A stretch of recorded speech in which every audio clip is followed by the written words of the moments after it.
Hello and welcome to the Effortless Being podcast. I'm your podcast host, Deandra, and as always, I'm super excited to be here. If you're new here, hello and welcome.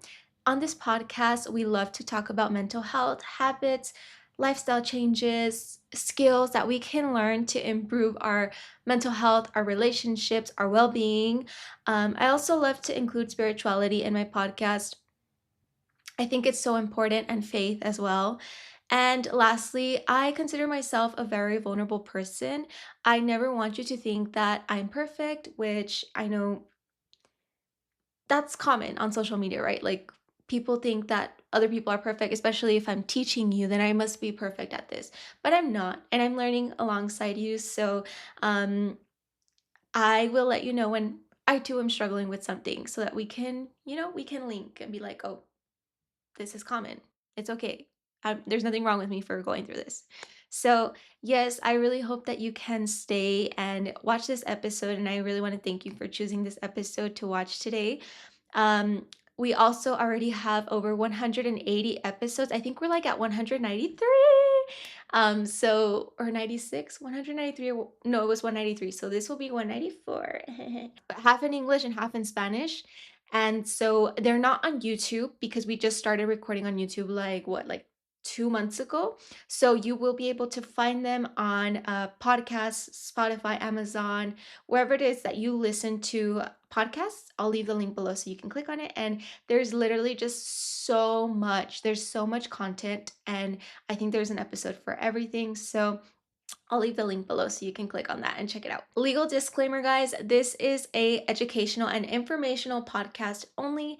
I am not intending to provide therapy services to you or tell you how to live your life. This is simply information and you get to do what you will with that information. Did you know that the number one indicator of happiness is the level of connection or our quality of relationships? I learned this at a conference this week, and I was so surprised. Dr. Louis D. Brown. This information came from him.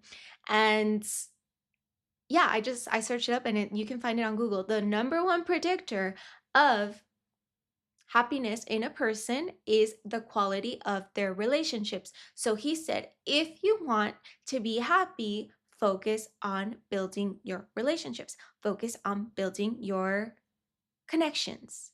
And so that's what we're going to talk about in today's episode. We are experiencing a social isolation epidemic. And so many people are just lonely and hurting by themselves. And guys, we're not meant to live in isolation. We are social beings.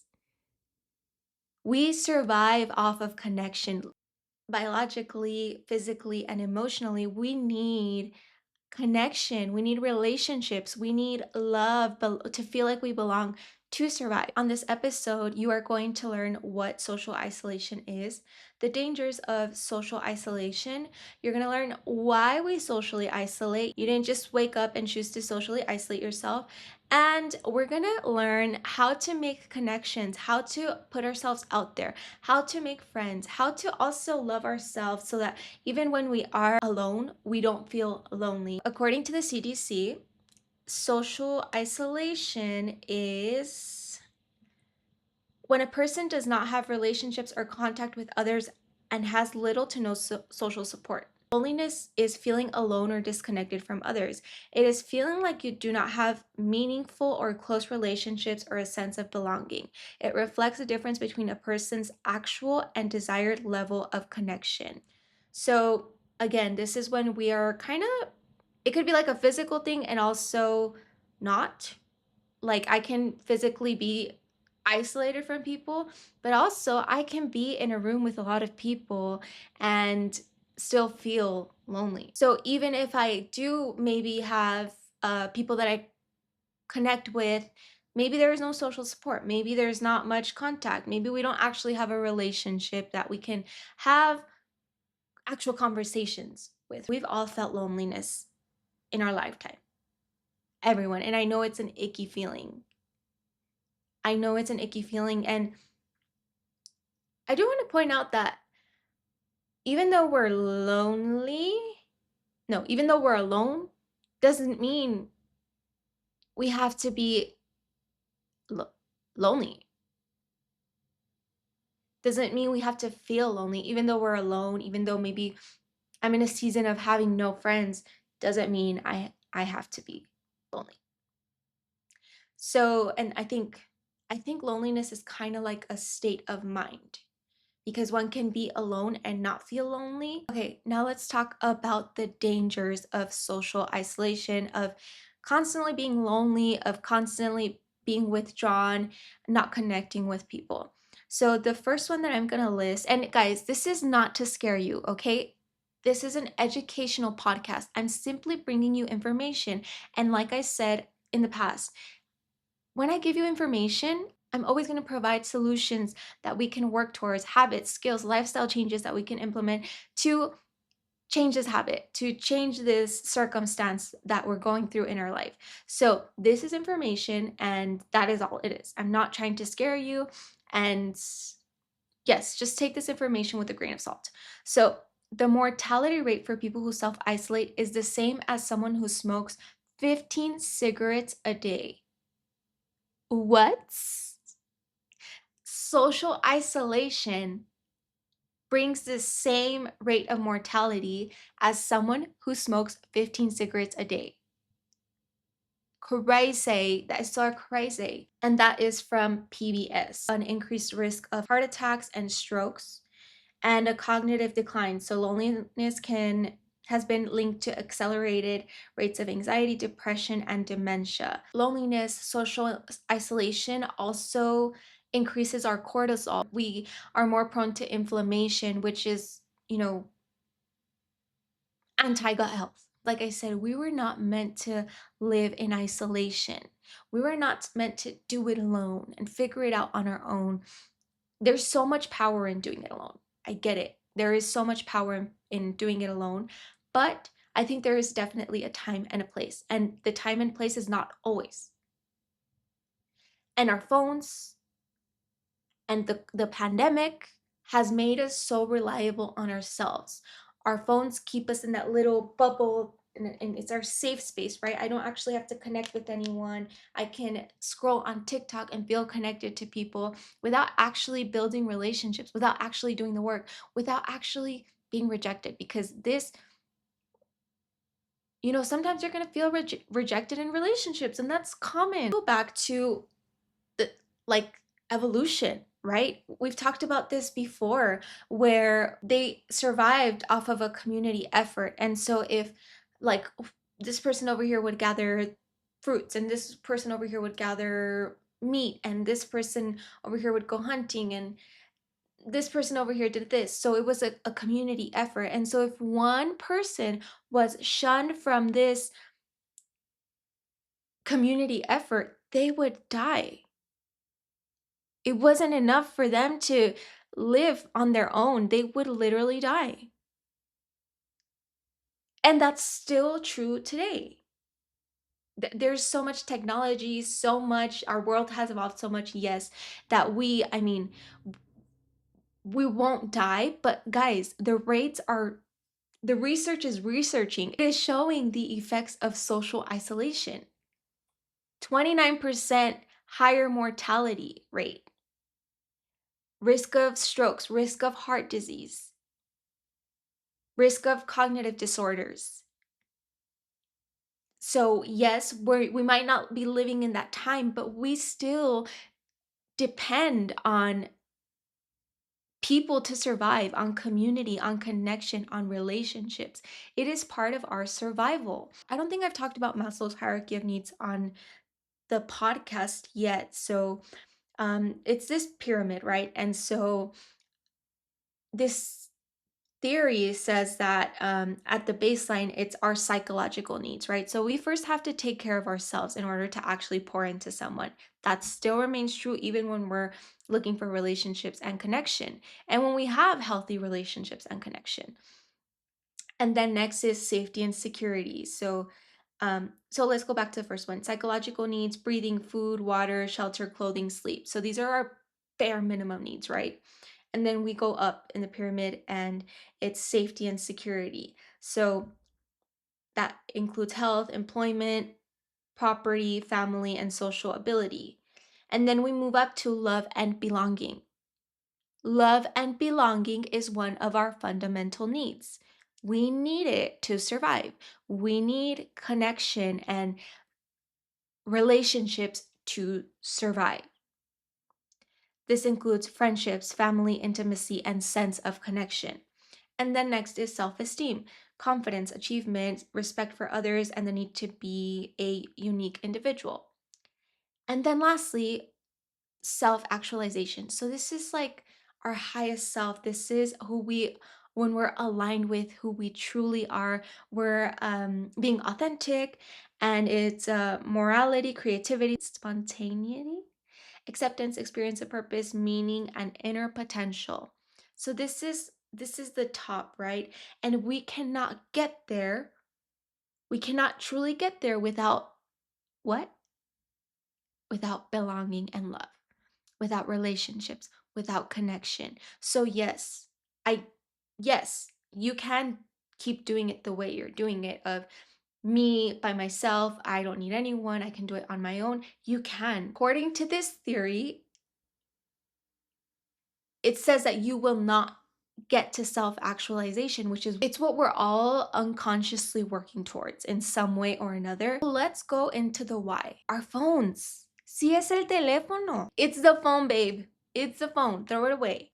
No, it really is the phone, guys. Because I have this safety and my comfort zone, my phone, I no longer have to put myself out there, right? It's just so much more convenient. Our fears, our insecurities, our fear of rejection, this thing protects us. I don't really run the risk of being rejected. I don't actually have to connect with anyone and asking people to hang out with me, showing who I truly am, because I can put on this facade behind this screen, right? I can pretend to be someone I'm not, and I can text people here and there, and I can scroll on social media and it'll give me that little fix.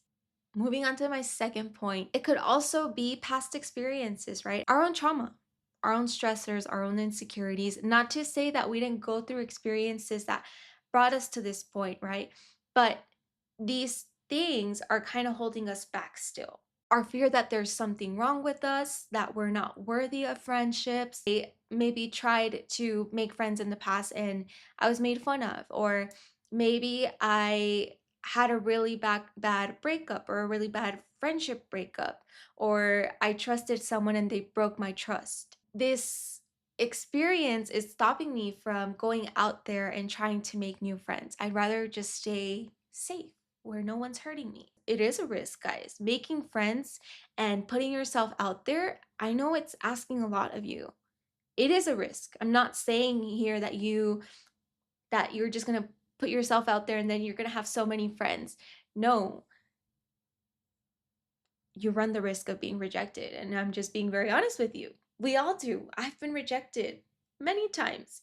You have been rejected many times. The person that you're like, oh my God, they have it like so well, they've been rejected many times. No one's above the program, guys. We all get rejected.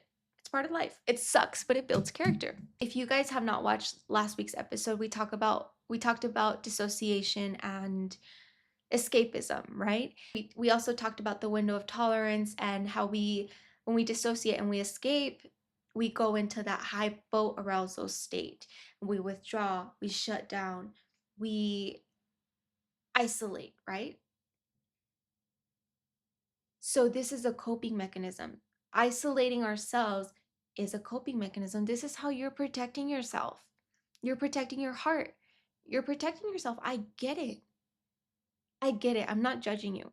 I get that it's just easier to protect yourself than run the risk of being rejected. And then having certain beliefs such as I'm unworthy of connection, I'm unworthy of love, I don't deserve help, I can do it on my own, I've always done it on my own, I don't need anyone, the world is a dangerous place, people are untrustworthy. So these are all contributing to social isolation. And again, not to say that you didn't go through experiences that caused you to have these beliefs and thoughts, but we get to rewire our brain, right? And we get to be resilient. Yes, we went through those experiences, but do I want to continue to stay isolated, or do I want connection? Do I want to feel like I'm part of something? That's so important in our life as human beings, to feel like we're a part of something. So now let's talk about the how. How can we build connections? How can we move forward? We've had these difficult experiences. I've tried to make friends in the past and it didn't work. What can I do now? I think it's also so important to uncover those beliefs that we talked about earlier. What is it for you? What stops you from going out there, from asking for help, from finding support in people, from messaging a friend? What stops you? Is it the belief that you don't matter? Is it the belief that you don't deserve love, that you don't deserve connection? Is it the belief that if I do this, they're just going to hurt me? If I do this, they're just not even going to answer back. So why am I even going to try? What is the belief behind this behavior, right? Remember, this is a coping mechanism. It is a behavior. It can be changed. You don't have to stay here. So what is the belief behind this behavior? What's keeping you here? Journal on it, reflect on it, getting really clear on what that looks like for you. Friendship, connection, even like family. It doesn't have to be friends, it could be with family. Getting so clear on what you want your relationships to look like, how you want to feel. How do you want to feel in your relationships? For me, I want to feel safe. I want to feel seen. I want to feel understood. I want to be able to be me and authentic. And so, what is that for you? What do you desire? What do you want your friendships to look like? How often do you want to hang out? What do you want to be doing with these friends? So, I think that's very important. Next, and then this, I do want to shout out Dr. Lewis Brown. Dr. Brown asked us, what stops you from having social connections? Sometimes it's our fear of rejection. I'd rather not be rejected, so I'm just gonna stay in my bubble where I'm safe and I don't feel pain. Sometimes es el teléfono. Sometimes it's time. Sometimes it's money. Is it maybe that I'm not vulnerable enough? Is it maybe that I don't trust people? Is it maybe that I'm not communicating? Is it maybe that I don't communicate assertively? What is it for you? Get really clear on this. What stops you from having these connections? And then number two, he asked, what can you do to improve your connection? So we've identified the problem. Now, what can you do? How can you solve that issue? Because everything has a solution. So, what can you do? What skill can you learn to solve this issue? What lifestyle change can you make? So, if someone says that it's a fear of rejection, then what can we do to improve it? Releasing expectation. Genuinely just being open to an experience and not holding on to it having to happen. Like if I ask someone to, if they want to hang out, or if I smile at someone in hopes that, you know, we're able to connect, it's not like this needs to happen or else I'm not going to be okay. I hope it happens. I'm open to whatever happens, and that's it. I hope it happens and I'm open to whatever happens, but I'm not like tied to like attached to that outcome that you have to say, yes, you're going to hang out with me, or you have to smile back at me, or else I'm not going to be okay. And I think this has to do a lot with validating ourselves, right? Filling our cup, loving ourselves, affirming ourselves too. As I stated earlier, we cannot pour from an empty cup. I have to be full. I have to know that I'm worthy of love. I have to know that I'm worthy just because. Not because I have friends, not because I do this, not because I make this much money, just because I am worthy and I am chosen and I am lovable. And so I think that this needs to be our foundation when we are going out there and seeking connection and seeking friendship and seeking a boyfriend or a wife or a husband. for connection with family. Whatever that looks like for you, whatever it takes to build your self-esteem, whether it's by doing affirmations, by doing inner child work. Maybe you were rejected in the past and you had a really bad experience. What did that little boy or that little girl need to hear then? And tell it to yourself now, reparenting yourself. Maybe it is just spending time with yourself, liking yourself, like genuinely being like, wait, like I'm such a cool person. I'm so funny. I say that all the time. I'm like, girl, you're so funny. Like just liking your own presence so that if you don't have that presence, you're not lonely. Like sure you're alone and you're open to getting friendships and connections, but if it doesn't come, like you're good. You're good. You're going to wait until it comes because it's going to come. We just don't know when, right? We don't know when. So making sure that during that waiting time that we're waiting for friends and we're waiting for connection and quality reciprocal friends and people who love us and care for us and want to see us and understand us and hear us and have the same interests as us, that we are good ourselves. We are good. We love ourselves. We like ourselves. Maybe you don't love yourself yet. That's okay. How can you start liking yourself? How can you start getting to know yourself right now? Maybe sometimes it's that we have really high expectations. Sometimes we haven't filled our cup. Going back to Maslow's hierarchy of needs, sometimes I haven't met my basic needs that I need, like water, food, shelter. Sometimes I'm hungry, and sometimes I, might not have sleep, um, social ability, employment, health. Sometimes I don't have these things, and I'm not taking care of myself. And so I expect you, my friend or my boyfriend or my friend, my mom, my family member, my cousin, to fill that cup for me. So maybe it's our expectations that we have over people. It's good to have standards, but not expectations.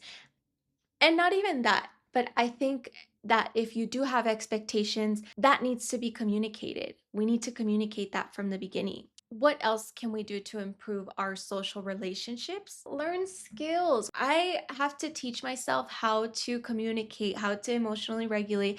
I have to teach myself all these things. We were not born with the knowledge to communicate assertively, and especially if your voice was stripped as a child or growing up. So teach yourself now, teach yourself all these relational skills that are going to help you have strong foundations and quality relationships. So this could be this learning the skill of communication. Hello, go back to the episode that we did, what, two episodes ago. It talks about all the communication styles and assertive communication, which is ultimately how we want to be communicating. I'll leave the link down below. Learn the skill of patience, which is necessary in friendships, of forgiveness, of active listening, being able to listen to people and actually hear them when they have a concern, or just hear their likes and their interests and not just make it about ourselves. That's so important too. About being reliable, right? Learning the skill of reliability. Some of us are not very reliable people. We'll make plans and then we'll cancel 5 minutes before the plans, or we won't answer and we'll ghost them. That's not very friendship promoting, right? That person might not be able to trust you. And so if you find yourself in this place, no judgment at all, but how can you build more secure relationships? Because not only do you deserve to feel secure in your relationships, but other people also deserve to feel secure in that relationship. So learning these skills, boundary setting, right? For friendships and relationships, we need to set boundaries. I've heard a lot of people who like get into relationships and they've lost all their hobbies and their friends because they're just so invested in that relationship. And so boundaries are so important so that we don't lose ourselves. They're so important so that we can remain true to who we are.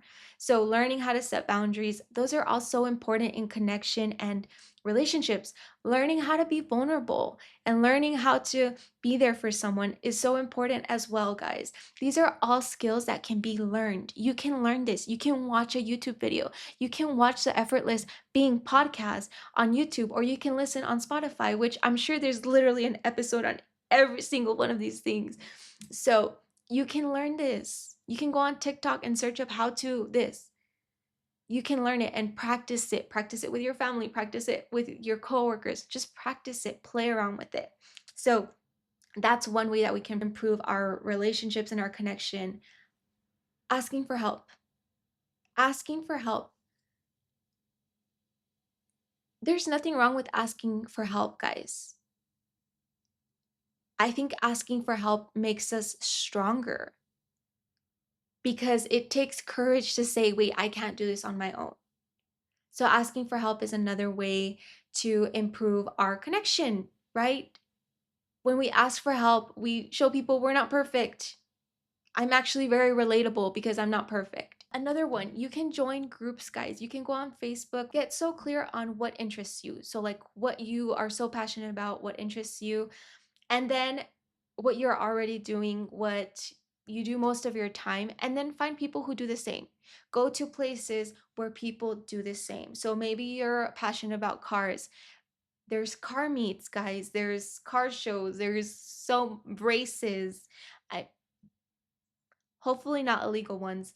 That you can go to and you can find community there, right? So going on Facebook and searching up like uh, dance groups or run groups, car groups, Bible study groups locally. Like there's already that foundation because you guys are both already interested in that. So I think that's just easier to build connection and relationships. Also, like if you're from El Paso, there's Visit El Paso. They post, I think it's every week, they post like things that are going on that weekend. If you're not from El Paso, try to see if you can find a similar resource in your community, like something that will tell you like, oh, this is going on, there's this farmers market, there's this concert, there's this event, and just go. Assess for safety always, guys. Is if you're going to join groups or if you're going to go to events, of course assess for safety. That's like the first thing we need. Maslow's hierarchy of needs. Our safety needs to be ensured. And then go to those events. But what if I don't have anyone to go with me? Go alone. Go alone. But what if people judge me? They might.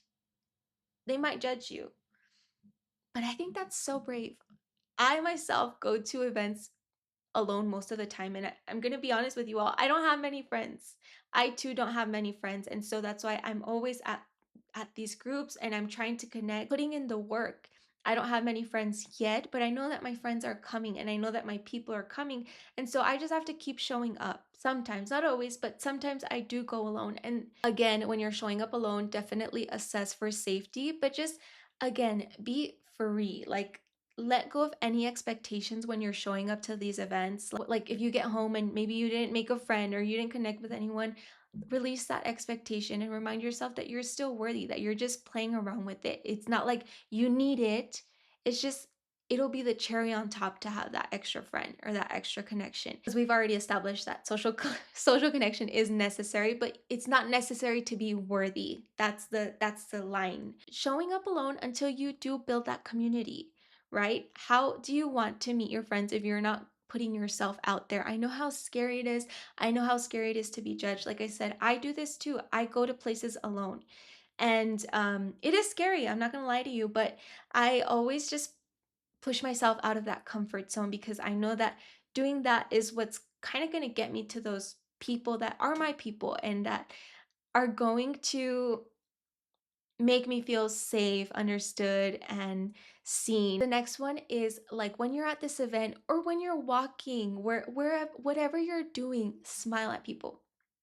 Say hi. Hi. Have a good day. Show that open energy, that energy that you're open to receiving.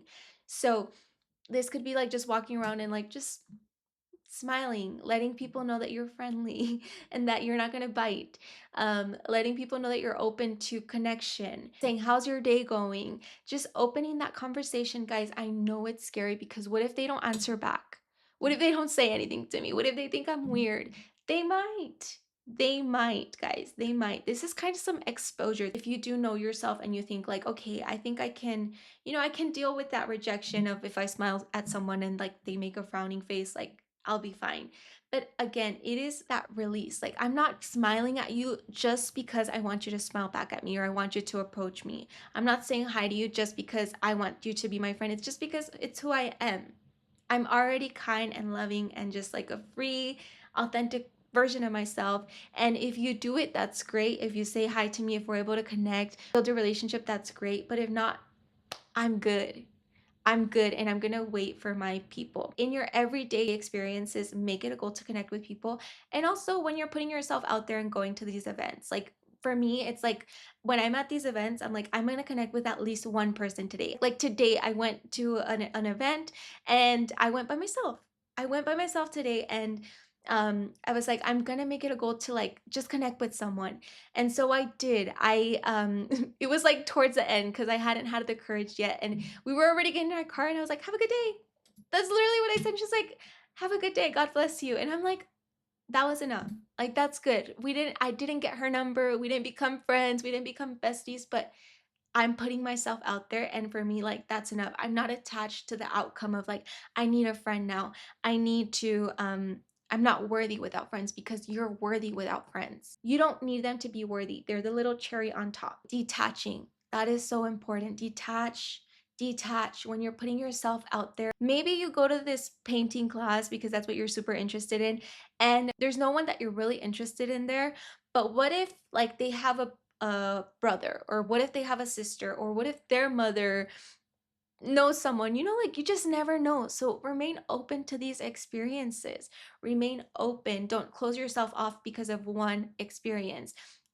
It might hurt a little bit. Feel the emotions, feel the sadness, feel the insecurity, feel the rejection, feel it. It's okay to feel that. It's okay for it to come up because you're a human being. And going back to evolution, how if one person was rejected, they literally died. So when we're rejected now, it might literally feel like we're dying and we want to crawl into a little ball, but how are you going to move forward? How are you going to be resilient? How are you going to put yourself out there? Because it might not happen the first, the second, the third, the fourth, the fifth, the sixth, the seventh, the eighth, the ninth, the 10th, but it will happen. You don't know when, but it will happen. Guys, we're all worthy of connection. We're all worthy of love. And you're worthy of waiting for your people.